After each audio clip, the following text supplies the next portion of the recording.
Hey there, I know that it's been a while since I've uploaded any videos. Don't worry, everything's fine. I have uploaded my latest releases, which I suggest you to go and check out, but when it comes to making videos, the truth is, I wasn't really feeling it. It wasn't anything personal or something holding me back, other than me not really being in the mood for making videos. And the final nail in the coffin was when an error caused an almost half an hour recording to be completely lost.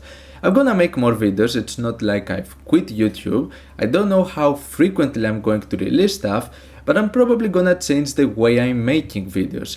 I'm gonna try and make scripted reviews from now on. Everything so far has been unscripted and has led to some reviews, especially more recent ones, where it felt like I was rambling and not really saying anything of substance.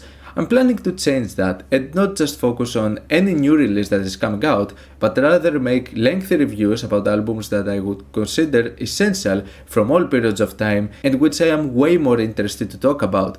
But for now, I'm gonna make a video talking about my 25 favorite releases of 2023 so far. It's one of my favorite types of videos to make, and people seem to mostly enjoy these types of videos from me. So here are 25 albums that I strongly recommend, and hopefully you might find a release out of this list that you were not aware of and ends up being to your liking as well. Starting off, let's talk about my most positive review of a 2023 album so far, and that goes to Optical Delusion by Orbital. There might be a bias on my part since Orbital is one of my favorite electronic projects of all time, though it's been very few times where I've found such a consistent catalog, something that is not the case with many of the latest stuff from many artists that I've enjoyed when I was a kid. But while Optical Delusion feels incredibly familiar, since many of their tracks can be instantly recognizable as something Orbital would do, fortunately it doesn't feel as if they're running out of ideas or like a group trying to copy Orbital and fail.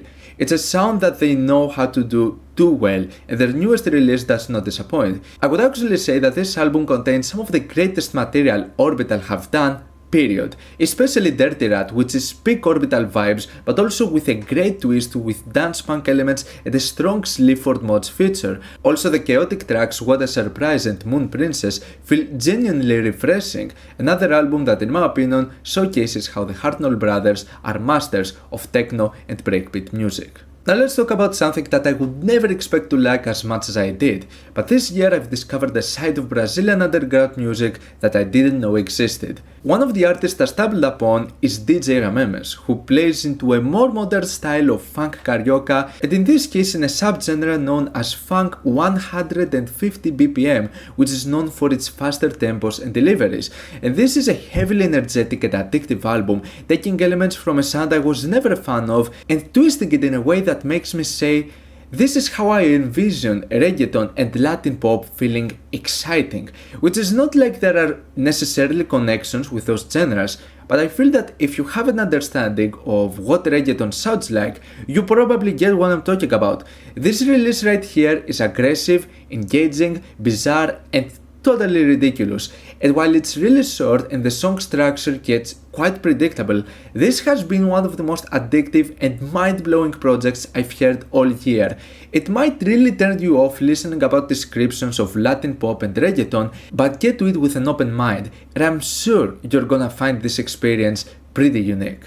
And speaking of Brazilian underground music, the new release of d.silvestre might not be as fast or energetic, but it's definitely way more aggressive. Welcome to the insane world of Beat Bruxaria, a subgenre of Brazilian funk known for its heavily distorted and high-pitched beats. And this is not an exaggeration. If you listen to any d.silvestre release, imagine dank meme type beats and ear-piercing parts, the gain is just off the charts.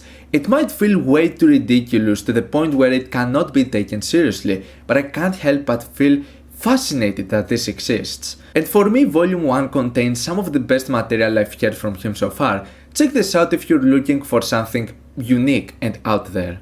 Next up is a great comeback album by the depressive black metal band Austere. This year I haven't really found that many black metal releases that I'd say I enjoyed, but Austere's comeback after more than a decade since the release of their most well received and recognized album To Lay Like Old Ashes is a really solid one, containing 4 lengthy tracks with the introduction Solent stealing the show with its beautiful atmosphere and gorgeous riffs. Corrosion of Hearts is a fortunate case of a comeback album, ending up being well executed and keeping up elements that made them stand out in the first place. Another metal release that I enjoyed a lot out of this year is the first part out of the double Ultra release. While Helionomicon certainly has its moments, its 2 lengthy tracks didn't feel as cohesive all the way through in comparison to the more tightly put together 8 tracks of Anthronomicon. A fierce and intense death and black metal release with a lot of technicality, solid performances and great pristine production. We've gotten quite a few albums over the years similar to this, and it's not like Anthronomicon does anything different, but it does what it does really well, and it's one of the more standout releases I've heard in this style. Speaking of extreme and brutal releases, the brand new album of the Hearse Collective cannot go unnoticed. In the current state of things in the US, albums with a strong positive LGBTQ message feel really important and also empowering. The collective over here contains a ton of different artists and features to the point where it feels like it's overselling itself, making you feel that all of those names coming together would make for an absolute masterpiece. And while the album keeps a consistent flow in terms of power violence and grindcore, it also works slightly to its detriment, as many of the features don't manage to shine all that much, especially to such short tracks that go for like 2 or 1 minute or even less, so there's not really that much to them. That doesn't stop We're Still Here though being one of the most powerful and intense releases of this year. Its short span of 31 minutes is absolutely relentless, and that's all it needs.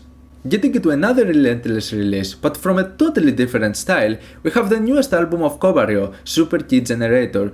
Those who are familiar with Kobaryo know what to expect: ridiculously fast tempos, colorful and vibrant sounds, with pristine production, and a ton of change-ups to so many different styles of electronic music, from chiptune to dubstep to psytrance. All of this constant chaos does make it kinda hard to keep up with everything the album throws in your face at once, and really find that many highlights. But at least I'd say that the production over here is spectacular, probably the best of every Kobaryo album. Like, this work over here sounds quite detailed and well put together. It's energetic, dynamic, and certainly one of the better speedcore and J-core releases out there.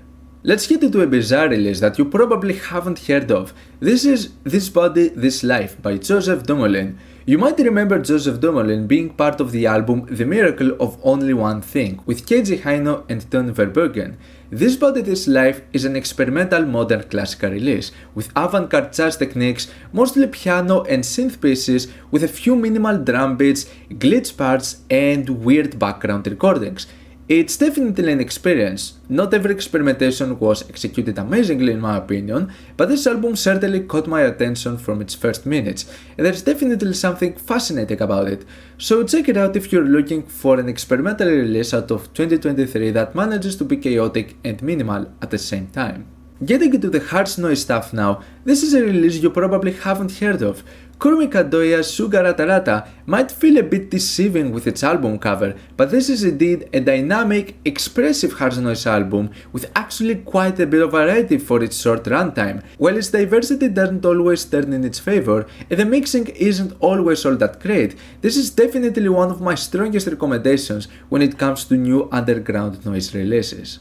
Now we're gonna talk about a more popular artist in the scene, Merzbow with the album CATalysis. CATalysis doesn't provide anything all that different compared to what Merzbow has been doing in his solo works over the past couple of years. This is just another release that is pretty good for what it is. It's actually an album that has a bit of a more focus to beat crusher effects, something that has been a direction that reminds me of some 2000s Merzbow stuff, which is something that I personally really enjoy. There are also tracks and parts that focus more on industrial soundscapes rather than just bombarding you with walls of noise, so it kinda breaks the monotony. There is also this collab release that includes a side with Merzbow, but the Merzbow side is one that drags the release down a little bit. On the other hand, the first side of P.O. Massacre with Alex Bush is a phenomenal lengthy experimental track with nice progression, industrial soundscapes with improvised guitars and glitchy beats that have an IDM aesthetic. It's a varied and intriguing piece and certainly one of my favorites from this year. Too bad the second side is not as captivating, but it's not to a point where it ruins the release. It's still one of the better experimental projects I can recommend to you this year. Sticking up to Japanese releases, Incapacitant's return with what I would say is actually one of my favorite releases they've ever put out, especially in recent memory. Incapacitants has been a bit of a hard group to get into. Their constant walls of noise make certain releases feel monotone and repetitive, but Oxenman's Uneasiness contains the great balance for me, a side of relentless monotone noise passages combined with multiple bizarre improvised soundscapes, making this my ideal direction Incapacitants take with her work sometimes. A nice blend of randomness and simplicity with a sound that feels like old school Incapacitants but is still refreshing to this day. Next up we have the brand new release of Submerged FURY. There is a lot to unpack here since we're talking about a massive album that goes for an hour and 37 minutes long. The album doesn't really seem to have a strong sense of direction, as on one hand you have these heavy and repetitive post-industrial tracks, and then the very next song can be a really brutal dark step piece, with the tracks Burn Everything to Cinder and Positive Anger to also contain some great crawls. At least despite its messy track listing, it ends up keeping its dark and aggressive tone, with the exception of the final 3 tracks ending the album in a more dark ambient tone, which also take a huge chunk of the album. In my opinion it ends up overstaying its welcome, but there are still enough highlights to make it worth your time, and a strong recommendation when it comes to new dark electronic releases. A great electronic release that came out this year and kinda took me by surprise is the new Skrillex album, and no, I'm not talking about Don't Get Too Close, let's pretend that this never happened. I'm talking about Quest for Fire. Now I've actually always liked the first stuff from Skrillex and how he defined Prostep with massive hits. Some of his tracks in the early 2010s were fun and catchy as hell, and no one can tell me otherwise, though when it comes to full-length albums we saw a generic and uninspiring commercial side, but this changes after all of those years with Quest for Fire. In an age where even Skrillex himself seems to understand that Prostep, the genre that put him in the pedestal in the first place, has become somewhat irrelevant, he experiments with many different styles of electronic dance music, some of them resulting in some of the greatest stuff Skrillex has ever put out. While not every experimentation works, at the end of the day we're talking about a pretty messy and inconsistent album, the production is really solid, and this is undoubtedly the most mature side we've seen from Skrillex so far. My favorite Greek release of the year so far has been the debut of Giovanna, and I could say side project from the members of Cellophane, with the main difference being all of the vocals being entirely in the Greek language. Apart from that, Giovanna's debut features some of my favorite aspects from the latest Cellophane releases, a beautiful and dark atmosphere with minimal synths and keeping those great 80s synth-pop aesthetics. I don't know if there's gonna be a continuation out of this project, but I'm certainly looking forward to anything Cellophane are going to put out. Prurient and Genocide organ collaborating together sounds so sick, and obviously the results don't disappoint. I didn't expect anything less from two legends of death industrial and power electronic scene coming together. This album is fantastic. While it feels kinda hard at times to tell how anyone contributed in what way in some of the tracks, the chemistry is definitely there. You do get the fierce and emotionally driven side of Prurient and the heavily sampled side of Genocide organ packed together in an album that doesn't sound refreshing, but it also doesn't need to. These two have come together delivering what they know how to do best, and the result is one of the best, most complete and most accomplished works both of them have ever put out. Immaculate industrial soundscapes, a great combination of atmosphere and brutal noise feedbacks, and an album that can possibly reach classic status. And there is another release from Prurient I have to mention, because I think that this is also a great work. This is one of the Prurient albums that will assault your ears for 72 minutes straight. There is a lot of feedback, high frequencies, and it is relentless and punishing. Kinda longer than what I would prefer though, I feel that this album could work even better if it was a bit shorter, cutting off a bit of the filler. But for what it is, we're still talking about a very well put together Prurient release, showcasing some of his better works we've seen with his approach to his music. Also the tracks with FFH are pretty sick. Linecraft is also back with one of my personal favorite works he's ever put out, another case of a really well done death industrial album with chaotic sampling and old school raw aesthetic and just pure, raw, filthy death industrial. Nothing more to say beyond that. If you're familiar with the style of Linecraft, you're gonna find many great elements out of Chaos State. This is one of the most surprising releases I've stumbled upon this year. I found this out of nowhere, I decided to give it a shot and I ended up being really impressed. It's a darkwave release with mostly EBM and industrial techno elements, kinda reminds me of early era 9 Inch Nails or Schwefelgelb with its monotone vocal deliveries. It's noisy, heavily energetic and dark, and there's some really nice synth sounds used over here. Really surprised by its variety in this aspect, and how it captured nicely some aesthetics that I've loved from more old school dark electronic music, a release that I don't think I've ever seen anyone mention, and it's one of my strongest recommendations out of this year. Now I'm gonna talk about what was arguably the most anticipating release of the year and a dream collaborative project. Of course I'm talking about none other than Scaring the Hose by JPEGMAFIA and Danny Brown. The truth is that I was worried about this release, since I haven't really been all that much into the newest JPEGMAFIA stuff, and also I was hoping that this wasn't gonna be the case of an album that feels like JPEGMAFIA featuring Danny Brown. And while you can say that this statement is true in a sense, since JPEG dominates the front of mixing and production, there's a lot of room for Danny Brown shining, and thankfully there's an amazing chemistry between those two experimental hip-hop artists coming together. The glitchy, diverse and varied approaches of JPEG music fit really well with Danny Brown's unique and out there delivery, and thankfully when it comes to Peggy, I think that these are some of the most imaginative instrumentals and sampling choices I've heard from him, especially on tracks like Garbage Pail Kids, Perfect and God Loves You. But also let's not forget the self-titled Scaring the Hose, one of the most innovative and boundary pushing tracks I've ever heard in experimental hip hop. Especially when it comes to JPEGMAFIA, this is the greatest, most cohesive and most complete project I've heard from him, even if some of the final cuts were not as strong,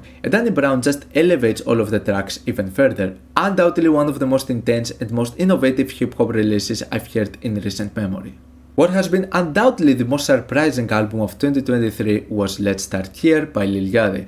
I think everyone was shocked that Lil Yachty actually made a psychedelic rock album, and what came as an even bigger shock is that this is actually a really good album, and by far the best work he's put out so far. Now I've personally been quite charitable with lots of Lil Yachty albums with a ton of negative reception, but I certainly wasn't anticipating this change of direction from him. While it's pretty obvious that it shares a lot of influences from albums like Igor for example, it's really surprising to see how Lil Yachty's weird delivery actually works pretty fine for most of these tracks, and how this album has its own unique characteristics, and with the help of multiple musicians more familiar with the styles that this album is going for, the end result is a well done and nicely executed album. Even if the name of Lil Yachty attached to it throws you off, this is certainly a recommendation from me and an album that you should give it a chance. The Beggar is a return to form for Swans. Their previous release, Living Meaning, slightly disappointed me, and obviously at this point you have higher expectations of what the group is capable of, but The Beggar feels like the appropriate continuation of what the trilogy The Seer, To Be Kind and The Glowing Man left behind, with its themes, its density and multiple experimental passages, the stunning instrumentation, musicianships, structures, progressions.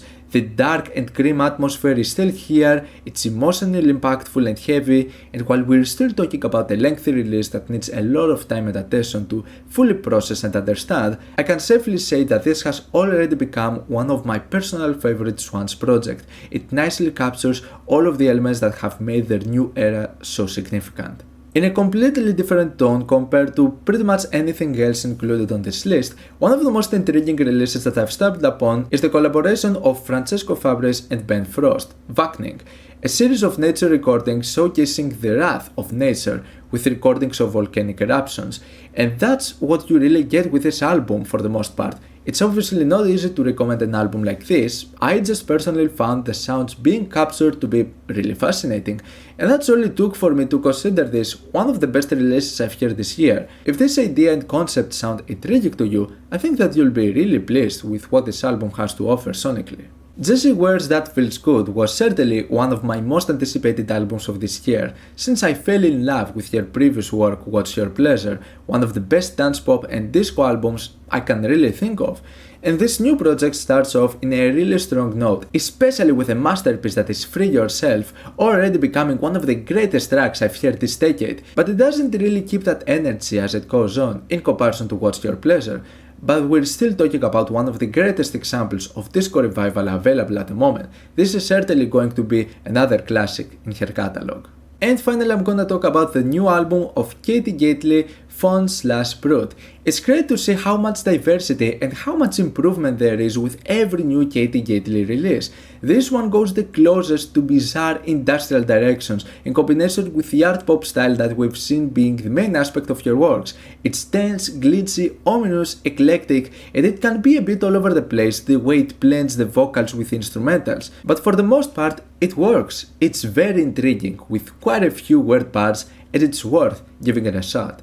Those have been my favorite albums of the year so far. Let me know yours down in the comments. Leave a like if you enjoyed the video, subscribe for more content like this. Thank you for watching, and I'll see you all in the next video. Goodbye.